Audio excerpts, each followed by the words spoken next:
Assalamualaikum warahmatullahi wabarakatuh. Alhamdulillahi rabbil alamin.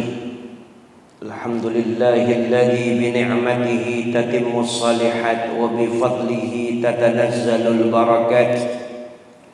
Wassalatu wassalamu ala sayyidis sadat sayyidina Muhammad sahibir risalat wal nubuwat wa ala alihi wa ashabihi ulil fadli wal kamalat, amma ba'du. Nawaina ta'alluma wa ta'lim wa tadhakkura wa tadhkir wal naf'a wal intifa' wal ifada wal istifada wal hatha ala tamassuki bi kitabillah wa sunnati rasulih sallallahu alaihi wasallam wa du'a ila al-huda wa dalalata ala khair ibtigha'a wajhillah wa mardatihi wa thawabihi wa qurbih. Subhanaka la ilma lana illa ma 'allamtana innaka antal alimul hakim. Rabbi shrah li sadri wa yassir li amri wa hlul 'uqdatam min lisani yafqahu qawli. Allahumma la sahla illa ma ja'altahu sahla wa anta taj'alul hazana idza syi'ta sahla. Allahumma faqihna fid din wa 'allimna at-ta'wil bi rahmatika ya arhamar rahimin. Ma'asyiral muslimin wal muslimat jamaah salat zuhur yang dirahmati Allah Subhanahu wa taala, alhamdulillah kita panjatkan puji serta rasa syukur kita kehadirat Allah atas limpahan karunia yang begitu banyak kepada kita, yang mana alhamdulillah di tengah kesibukan kita mencari rezekinya Allah, mencari nafkah untuk keluarga, Allah masih memilih kita untuk bisa melangkahkan kaki kita melaksanakan salat zuhur secara berjamaah.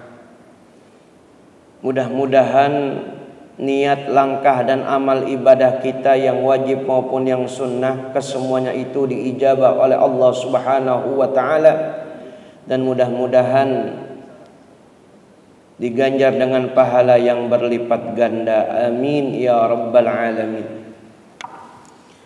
Jamaah yang dirahmati Allah Subhanahu wa taala, sekiranya yang menyampaikan pelajaran pada siang hari ini adalah guru kita Al-Ustadz Dr. Arifin Nugroho, tapi beliau berhalangan, maka saya ditelepon nih. Jadi saya dari awal aja bilang mohon maaf, yang namanya ban serep kan kagak bisa gantiin ban beneran gitu. Ban serep kan keluar kalau bannya ada masalah. Ntar ban yang masalah dibenerin, ban serep masuk lagi ke belakang atau ke bagasi.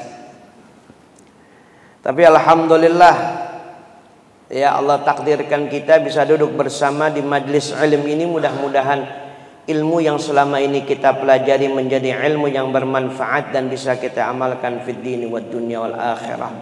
Amin ya rabbal alamin. Sebagaimana tema yang disampaikan, yaitu dengan mengutip firman Allah Subhanahu wa taala, wa idza sa'alaka 'ibadi 'anni fa inni qarib ujibu da'watad da'i idza da'an falyastajibu li wal yu'minu bi la'allahum yarshudun. Dan apabila, kata Allah, orang-orang bertanya kepada engkau wahai Muhammad, wa idza sa'alaka 'ibadi, hambaku pada bertanya kepada engkau, anni, tentang aku, fa inni qarib, maka bahwasanya aku itu dekat. Bagaimana firman Allah dalam pernyataan ini menyatakan apa? Dengan kalimat qarib, dekat, enggak jauh. Makanya dalam sebuah hadits qudsi dikatakan, kalau kita mendekat kepada Allah qadra shibrin, kita mendekat kepada Allah sejengkal, Allah bakal mendekat kepada kita itu zira'an, satu hasta. Dan apabila dia mendekat kepada aku satu hasta, maka aku akan mendekat kepadanya satu depak.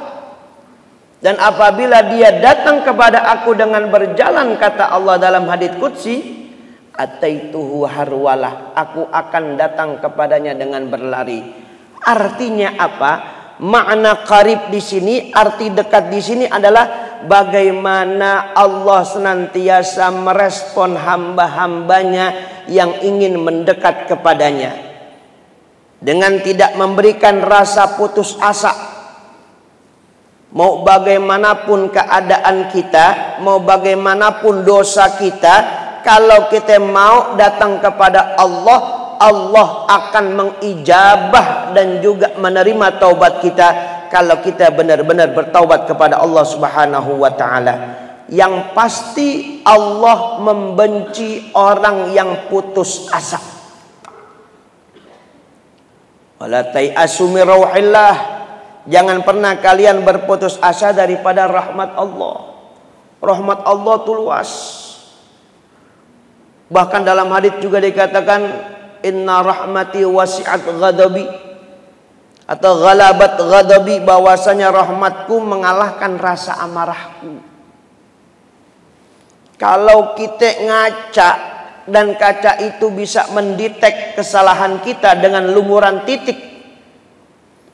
Kalau itu kaca yang kita pakai untuk bercermin, kemudian ada gambar di kaca itu bahwa kita itu memiliki bintik hitam yang banyak berdasarkan banyaknya dosa kita. Kita nggak tahu udah berapa hitam daripada wajah kita dipenuhi oleh titik-titik kemaksiatan. Tapi Allah jadikan yang namanya dosa, pahala sifatnya gaib. Biar nggak putus asa kita kepada Allah Subhanahu wa ta'ala.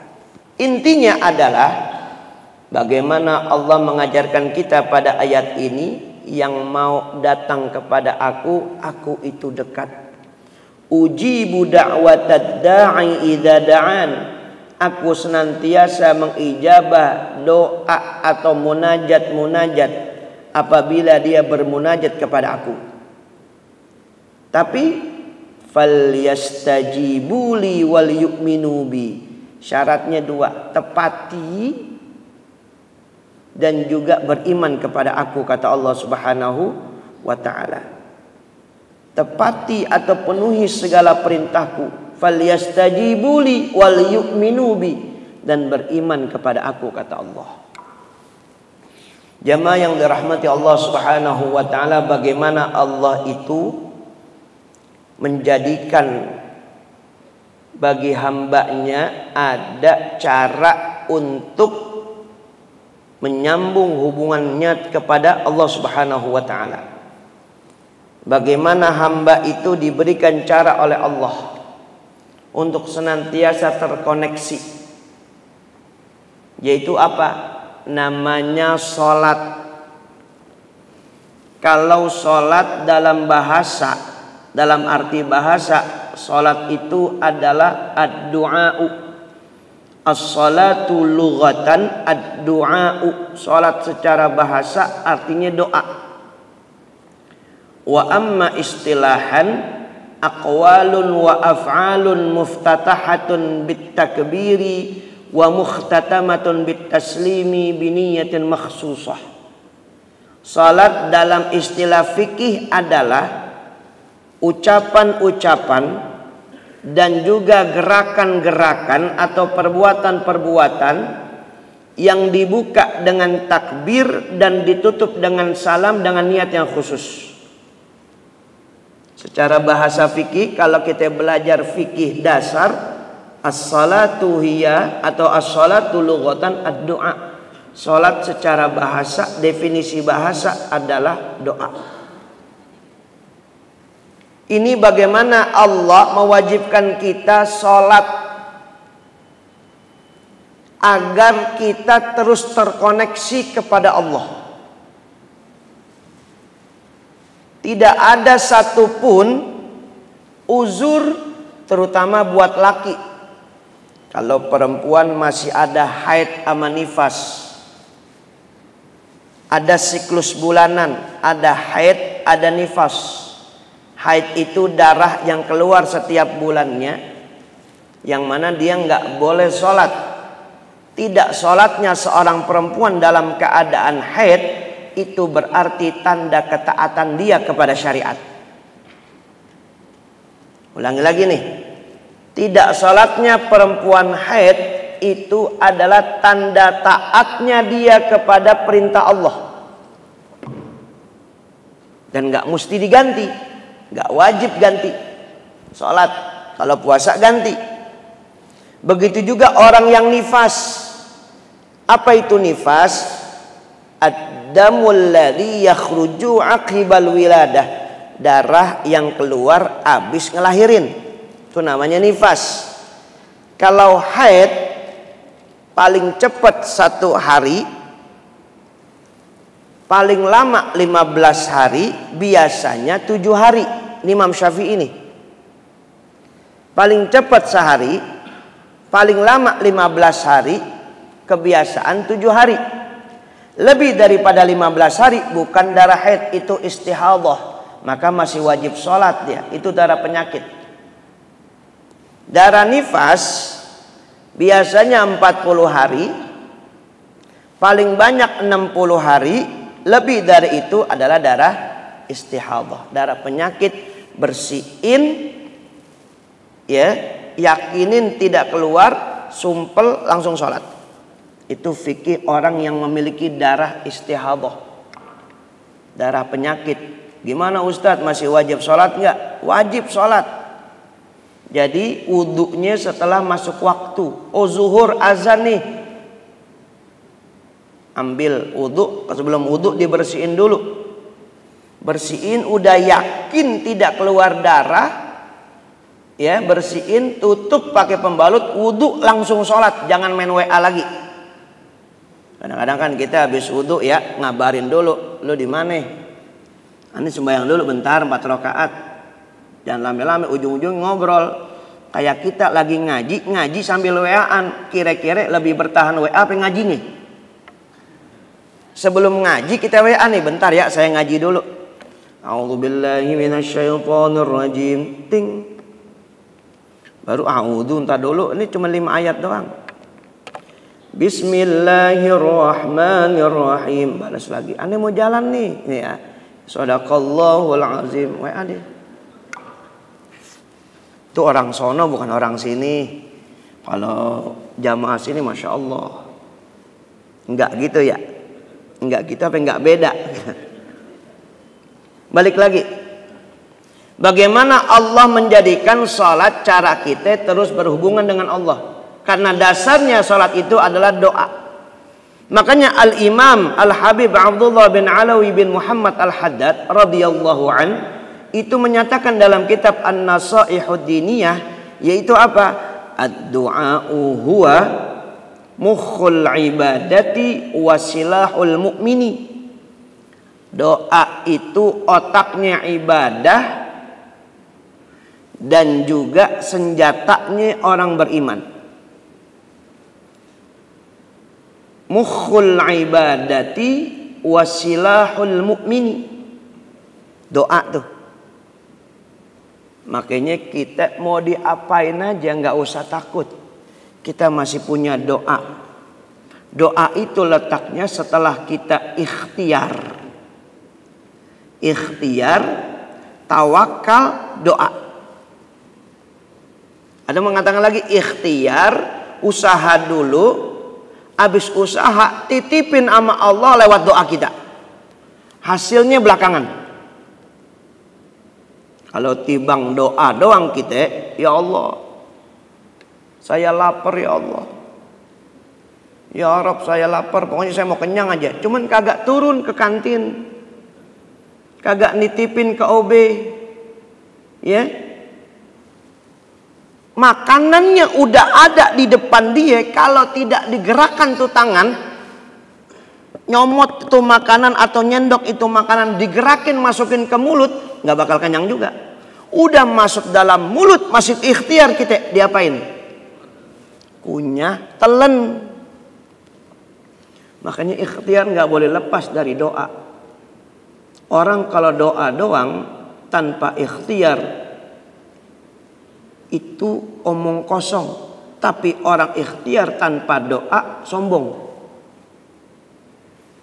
Orang doa doang nih, doa aja.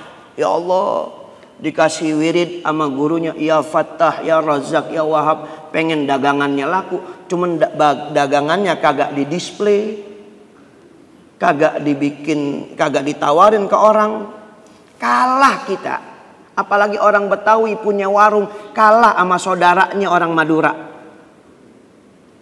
Orang Betawi kan kalau punya warung buka jam 10.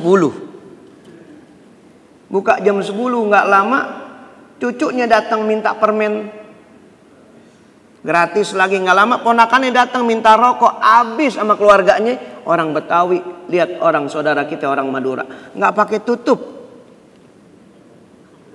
Orang Madura mana di rapi ya, etalasenya, berasnya yang dijejerin ya rapi, rokoknya di, makanya rezekinya kalah.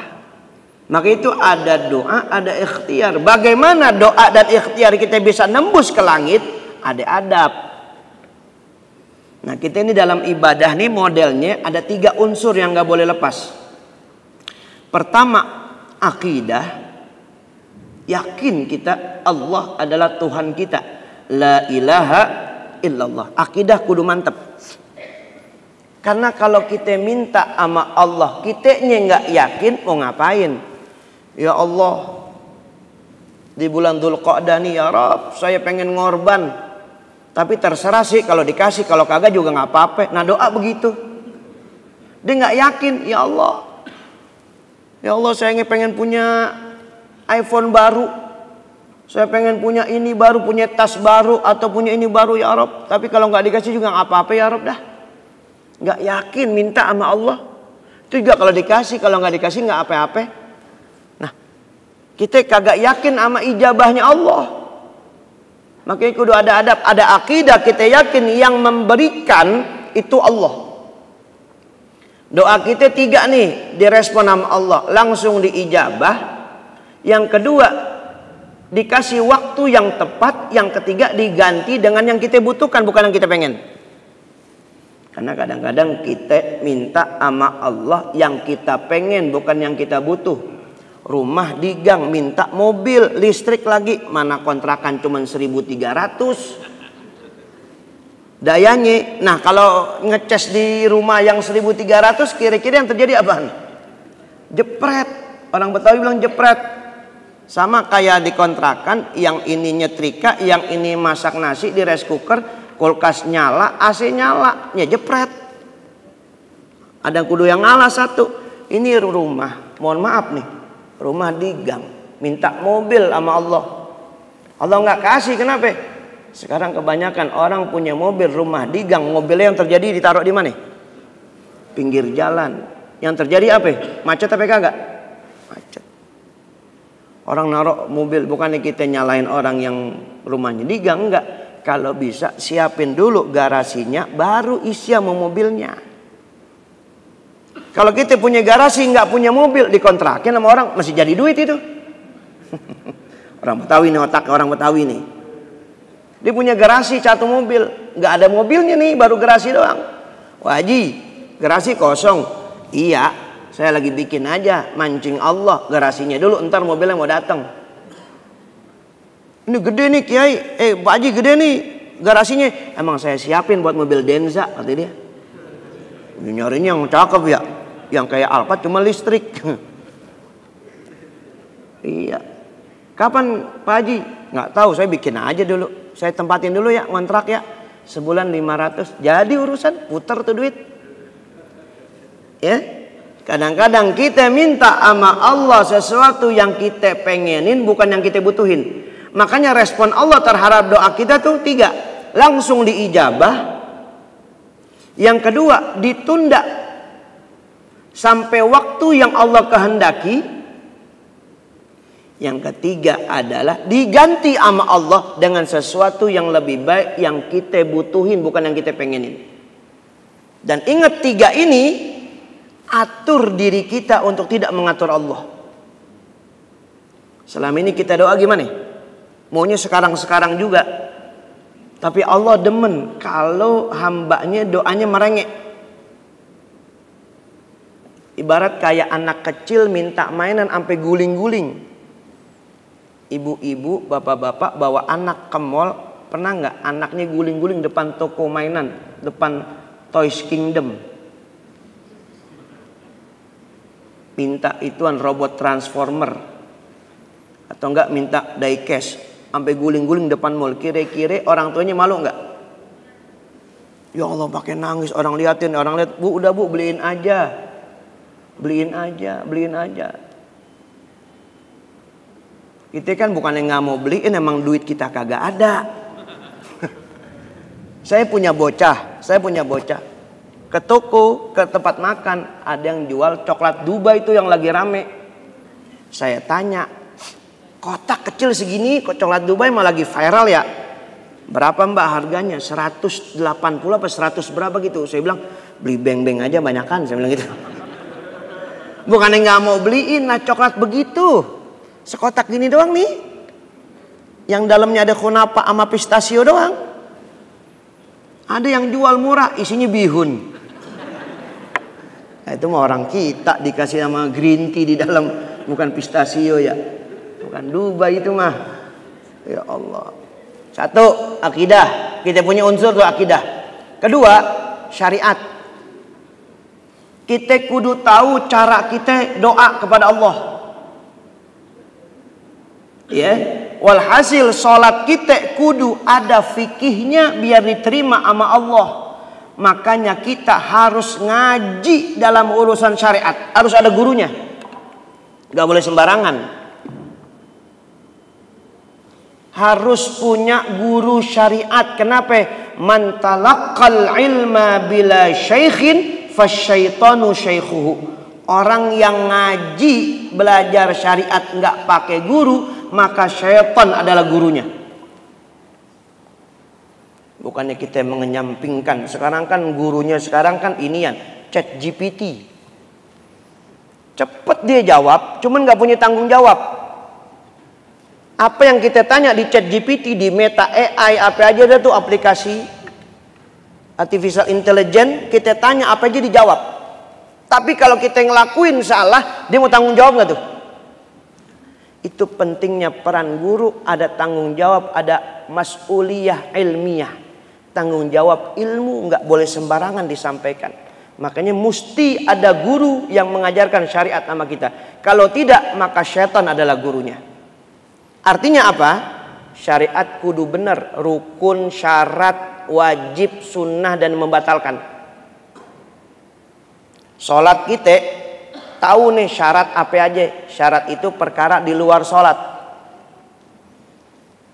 Baju bersih, nggak ada najis badan kita, kemudian tempatnya juga nggak ada najis. Bukan aja najis aja, hadas, berarti bersih dari hadas kecil dan besar.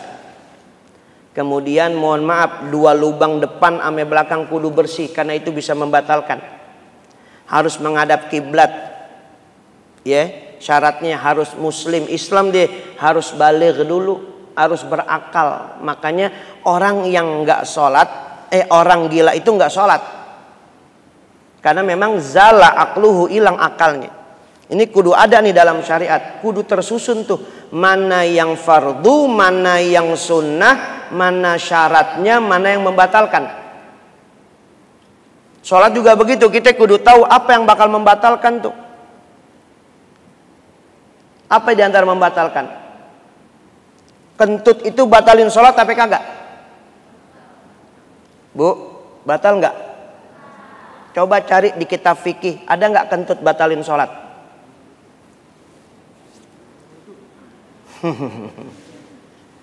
Kentut batalin wudu.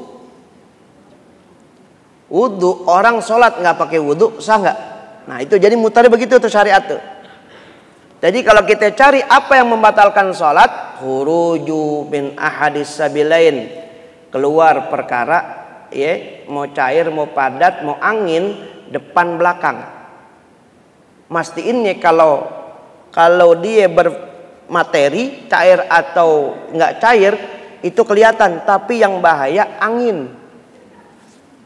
Ibu atau bapak pernah nggak lagi ruku, tahu-tahu kayak ada yang tek belakang? Atau bangun dari sujud, mau rakaat 2, tahu-tahu pantat kita ada yang berasa tuh kayak ada yang keluar gitu. Itu bikin sholat kita nih sah nggak ya? Tuh kentut bukan ya? Kata dikit, bukan itu, setan bisikin. Kentut tuh percuma lo sembahyang kagak sah juga. Bukan tuh, akhirnya uduk lagi deh. Kalau angin, kalau kentut pastiinnya 2. Ada suaranya, ada baunya. Antara 2 tuh. Iya. Ada suara atau ada aromanya. Tinggal pilih. Masa nggak kenal sama kentut sendiri? Tinggal pilih dah tuh. Akidah, syariat tuh kudu begitu. Cukup nggak? Akidah ada, syariat ada. Belum cukup. Penyempurna ketiga adalah adab. Bagaimana dikatakan adab? Jadi begini. Dalam ilmu fikih kita sholat berdoa sama Allah. Sholat nih, batasan auratnya orang laki sholat di mana? Auratnya pusar sampai dengkul, selesai ya. Pusar, dengkul, selesai. Kalau orang sholat pusarnya ketutupan sampai dengkul, depan belakang rapet, sah. Laki. Perempuan kan ilal wajah wal kaffain. Lah perempuan itu wajah sama telapak tangan. Makanya pakai mukena boleh, kalau dia pakai abaya atau pakaian yang nutupin yang cuman kelihatan telapak sama mukanya doang boleh. Apa pakai kaos kaki juga boleh. Laki nggak pakai baju nih. Orang Betawi bilang blegot. Blegot apa ya? Blegot ya pokoknya. Dia pakai sarung nih nutupin pusar sampai dengkul, selesai. Dia sholat secara syariat sah. Tapi apa iya kita ngadep Allah begitu? Bapak ibu aja kerja rapi. Iya, pakai lanyard, pakai kartu, pakai dia tanda pengenal, pakai seragam. Ngikutin siapa? Emang SOP-nya begitu. Rapi. Itu ngadep siapa? Nyari duit kita. Masa kita ngadep yang memberikan duit, yang ngasih duit, kita begitu-begitu aja? Pakai kaos oblong, udah banyak tembakannya di sini. Iya, yang orang laki kan, makanya Bu liatin kaos oblongnya orang laki tuh yang kalau itu jangan dibuang tuh, yang begitu tuh yang adem. Iya, sama kayak ibu-ibu punya daster, dasternya udah belel, kancing udah copot, pundaknya udah dipenitiin, itu yang adem tuh. Kalau orang laki kan 777 apa namanya? Atau enggak Swan brand ya?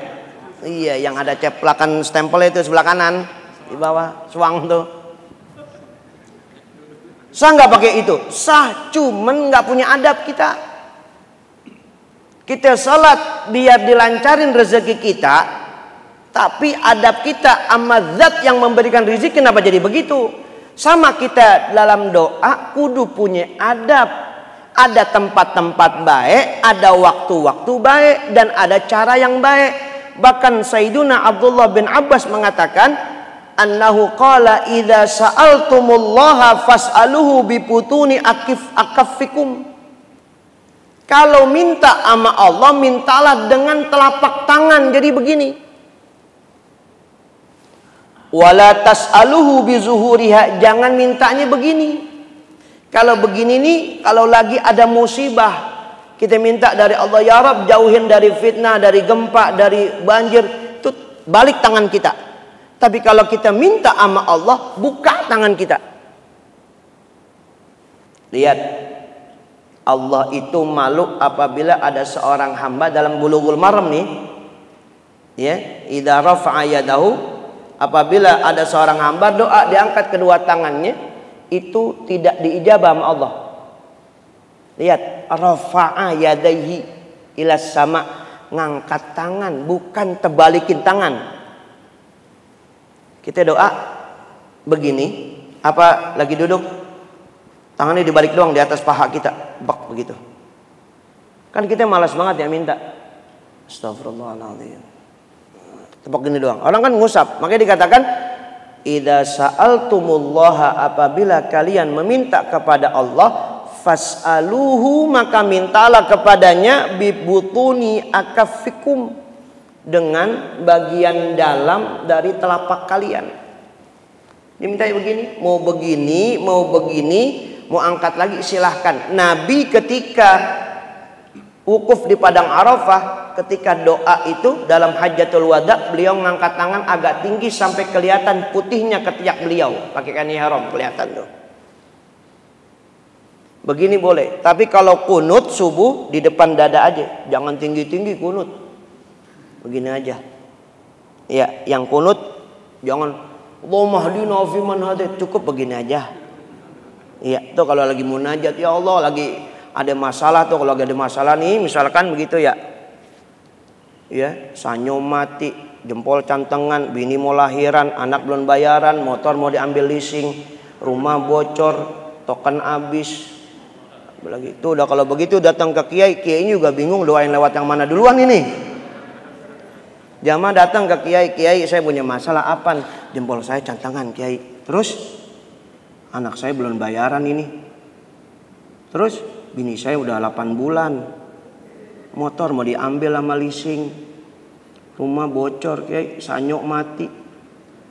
Apalagi macam-macam dan ya Allah. Doain kiai ya, kata kiai, gue mau doain lewat mana yang dulu? Lewat mana dulu nih? Doain biar sembuh jempol cantangan. Enggak sih, cantangan sih udah agak mendingan kiai, yang lainnya doain. Bisa begitu? Minta, saya punya duit 500.000 nih, ente bayar dah buat benerin sanyo biar ada airnya. Tapi kayak pentingan buat anak dulu kiai. Ya udah anak dah, buat anak dah. Tapi bini saya mau lahiran kiai. Tuh kiai, udah pulang sono. Ya Allah, kali gitu masalahnya begitu. Itu kalau udah begitu doanya nggak begini, udah begini nih. Ya Allah. Ya. Wala tas'aluhu bizuhuriha, jangan kau memintanya dengan membalikkan. Jangan punggung telapak tangan tuh. Jangan begini. Ya, tapi minta begini. Kemudian apa kata Sayyidina Abdullah bin Abbas dalam riwayatnya? Nabi mengatakan wamsahu biha wujuhakum. Setelah itu adabnya adalah mengusap dengannya wajah-wajah kalian. Sambil mengatakan alhamdulillahirabbil alamin. Buka dengan alhamdulillah, puji dulu Allah. Dengan alhamdulillahirabbil alamin cukup. Setelah itu salawat kepada Rasul.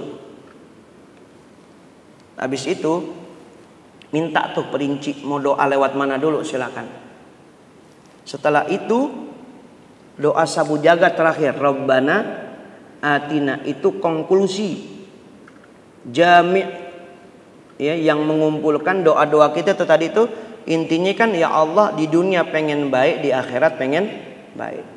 Tutup setelah itu wa sallallahu ala Muhammadin. Selawat lagi terus walhamdulillahi rabbil, sambil diusap wajahnya. Alhamdulillahi rabbil.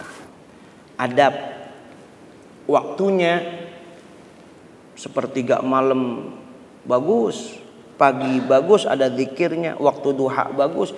Artinya setiap waktu itu waktu yang mustajab. Jangan menyepelekan soal waktu. Apalagi orang yang lagi kerja mencari nafkah, itu hitungannya jihad. Jihad bukan berarti kita sempitkan maknanya dengan hanya yang mengangkat senjata saja, tidak. Orang yang bekerja nyari nafkah buat keluarga itu jihad. Kenapa? Karena orang yang wafat ketika kerja dia syahidul akhirah. Dia mencari nafkah buat keluarganya. Kenapa? Dalam kitab Irsyadul Ibad itu dijelaskan, Syekh Zainuddin Ibnu Abdul Aziz Al-Malibari itu menyatakan setiap tetesan keringat yang jatuh diakibatkan oleh lelahnya dia mencari nafkah buat keluarganya adalah bentuk kafarah bagi kesalahan-kesalahannya, menggugur dosanya. Jamaah kita ada yang Ustaz, saya kerja di kantor pakai AC nggak ada keringetnya dong. Emang semuanya kudu keringetan? Sama kayak orang setiap fi kulli khutwatin sadaqah. Orang kalau mau ke masjid setiap langkahnya ada pahala. Ustaz, saya naik mobil, saya naik motor bagaimana? Hitung aja sendiri, saya bilang itu. Sama orang-orang kita kan nanyanya macam-macam. Ustaz, pintu surga tarik apa dorong? Emang kata supermarket, rolling door, saya bilang gitu, saya diangkat begitu ya. Macam-macam pintu surga, Ustaz, dorong apa tarik? Emang yang Maret-Maret sono? Ya, kadang-kadang begitu pertanyaan yang begitu-begitu, kadang tuh bercanda-bercandaan aja, anekdot anak-anak majelis taklim. Iya. Nanyain pintunya, kita bisa masuk apa kagak? Nanyain pintunya tarik apa dorong? La haula wala quwata illa billah. Walhasil jangan menyepelekan sebuah doa. Ya, bagaimana Sayyiduna Yunus, siapa yang nyangka menurut logika nggak bakal selamat tuh Nabi Yunus di dalam perut seekor ikan. Wa dhannun idz dhahaba mughadiban. Ya. Wa dhanna an la yaqdir alaih faqala, itu mengatakan la ilaha illa anta subhanaka inni kuntu minaz. Itu ikan paus, orang kita bilang paus kali ya, ikan paling gede gitu. Konon katanya mengatakan ikan yang makan Nabi Yunus masih ada. Kita nggak tahu, udah nggak usah pikirin itu. Apalagi nyari di SeaWorld atau akuarium Jakarta, nggak ada udah. Ini ikan yang makan Nabi Yunus, itu Nabi Yunus udah di dalam perut ikan. Kalau dalam tafsir Al-Jalalain itu dinyatakan Nabi Yunus menghadapi 3 kegelapan. Zulmatul bahri, gelapnya lautan. Wa zulmatul laili, gelapnya malam. Wa zulmatu batnil hut, dan kegelapan perut ikan. 3 kegelapan sekaligus. Kita ngelihat kabar saudara kita di Bali blackout 8 jam aja kita puyeng. Di Bali berapa jam kemarin tuh? Mati lampu 8 jam. Yang tukang genset laku itu.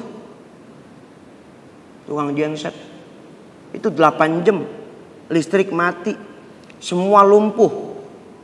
Orang kembali sebagaimana zaman belum ada HP, ngobrol. Nah, HP nggak nyala. Nyala HP-nya, sinyalnya nggak ada. Nah, listriknya mati. Yang kerja ojek online ngarepin dari mana orderan. Yang jualan nggak bisa juga. Akhirnya ngobrol di depan. Keluar tuh, kalau kita nih di Jakarta kalau blackout ya paling nastar keluar lagi tuh, nastar keluar tuh. Ini ngobrol aja udah tuh sama aqua pada itu minum ya. Iya, belum nyala-nyala ini kita. Kalau sekarang kan ada HP kan. Kalau dulu HP yang dari Finlandia itu kan connecting people itunya ya. Kalau lagi nyala tuh lagi salaman, connecting people, nyambungin orang. Sekarang kan kagak disambung-sambungin. Yang dekat makin jauh, yang jauh malah dekat. Ya, ini Sayyiduna Yunus udah putus asa. Allah marah nih. 3 kegelapan. Walhasil Nabi Yunus diajarkan oleh Allah Subhanahu wa taala, la ilaha illa anta subhanaka inni kuntu minaz zalimin. Ada 3 makna terselubung dari doa itu. La ilaha illa anta. Pertama, dia mengakui tidak ada Tuhan selain Engkau ya Allah. La ilaha illa anta. Kemudian Nabi Yunus mensucikan Allah. Subhanak, maha suci Engkau ya Allah. Dari sifat-sifat yang gak pantas. Ditutup dengan doanya yaitu inni kuntu minaz zalimin. Nabi Yunus mengakui kesalahannya. Ya Allah, aku termasuk orang-orang yang zalim. Kenapa? Karena Nabi Yunus ninggalin umatnya. Naik kapal, kapalnya kepenuhan. Godek tuh kapal. Oleng.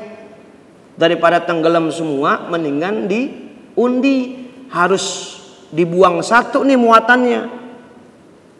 Orang kita kayak main arisan, keluar Yunus keluar, kocok lagi, keluar Yunus lagi, keluar Yunus lagi. Yaudah, mau nggak mau nyemplung, dimakan sama ikan. Ya, walhasil kayak begitu. Makanya jangan pernah menyepelekan sebuah doa ketika udah Masya Allah, pikiran luar biasa, tekanan hidup luar biasa. Masih ada Allah yang apabila kita berbisik di atas sejadah terdengar sampai seluruh penghuni langit. Kalau udah gak ada lagi bahu yang ingin mendengarkan curhatan kita, ada sejadah, sujud. Cuman kerja juga, jangan doa aja ya Allah duit. Depan Ka'bah ya Allah fulus. Suruh kerja ogah. Ini ogah, ini gak mau, itu malu dan lain sebagainya. Itu makanya dibalik lagi, doa tanpa ikhtiar adalah omong kosong, ikhtiar tanpa doa adalah sombong. Mungkin ini saja yang bisa saya sampaikan. Kurang lebihnya mohon dibukakan pintu maaf yang seluas-luasnya. Apabila nanti ada pertanyaan yang ditanyakan, silakan. Wallahul muwaffiq ila aqwamit thoriq. Wassalamualaikum warahmatullahi wabarakatuh.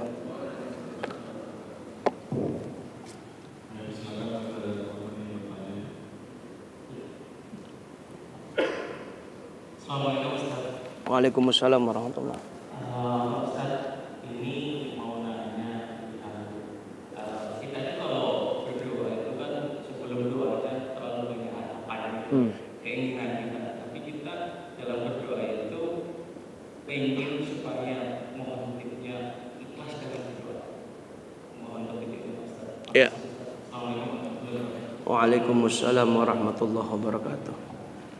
Memang di antara kunci diijabahnya atau dikabulkan doa kita yaitu bagaimana ikhlas.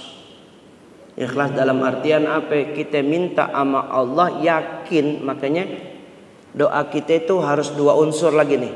Ada al-khauf war raja.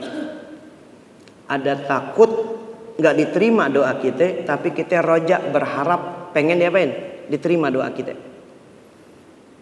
Saya pernah mendengar itu ada kutipan daripada Syekh Abdullah Al-Antoki, salah seorang ulama ini dari Asia Tengah.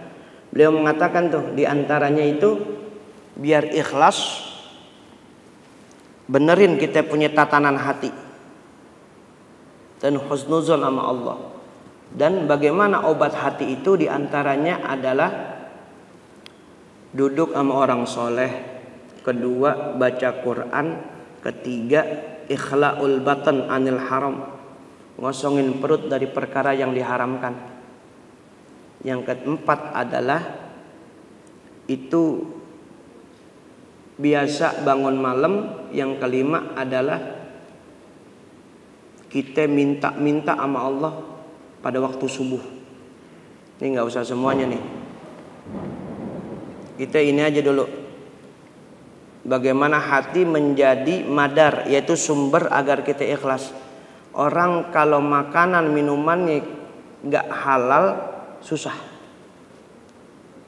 Jadi sebelum nyalahin, kenapa sih Allah nggak nerima doa saya?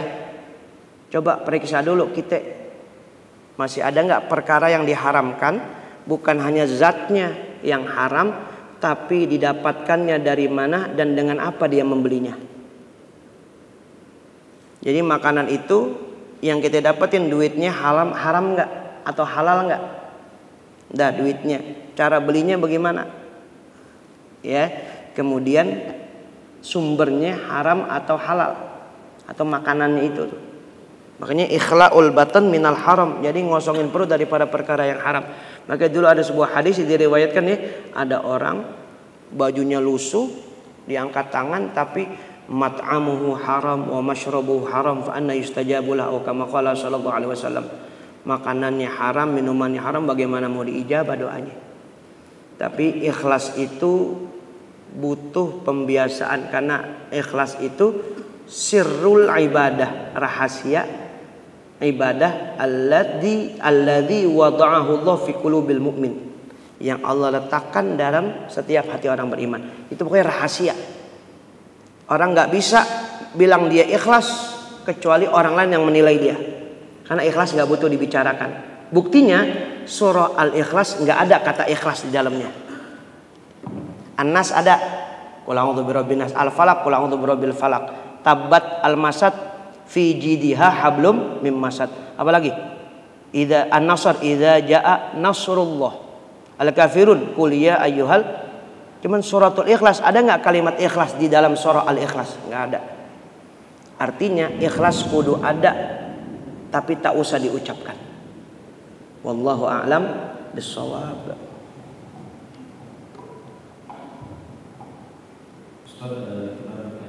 Ya. Ketika di dalam perjalanan antara motor atau mobil, kan kita nggak bisa mengangkat tangan. Akhirnya boleh berdoa atau cukup berdiri saja. Ya. Alladzina yadhkuruna Allaha qiyaman wa qu'udan wa 'ala junubihim. Sampai ayat wa yatafakkaru, sampai akhir ayat. Itu orang-orang yang senantiasa berzikir berdiri, ya, dan duduk dan dalam keadaan berbaring. Lalu kalau kita lagi naik motor pakai ngangkat tangan, nubruk. Iya, nubruk. Angkat tangan kiri. Nah, kena tilang ntar. Kena etle ya. Cukup kita mulut kita yang berzikir, hati kita tetap ingat sama Allah, lisan kita yang berzikir. Sambil apa? Subhanallah, subhanallah, subhanallah. Sambil jalan ya, naik motor gitu ya. Enak gitu. Jadi nggak perlu ngangkat tangan. Ini ngangkat tangan itu kalau kita dalam keadaan memang benar-benar lagi duduk. Orang yang sedang sakit kalau kudu ngangkat tangan juga repot. Udah diinfus ininya, pakai diikat karena sering dicabutin. Ngangkat tangan, ya cukup lisannya yang mengucap, hatinya yang mengingat. Wallahu a'lam bishawab.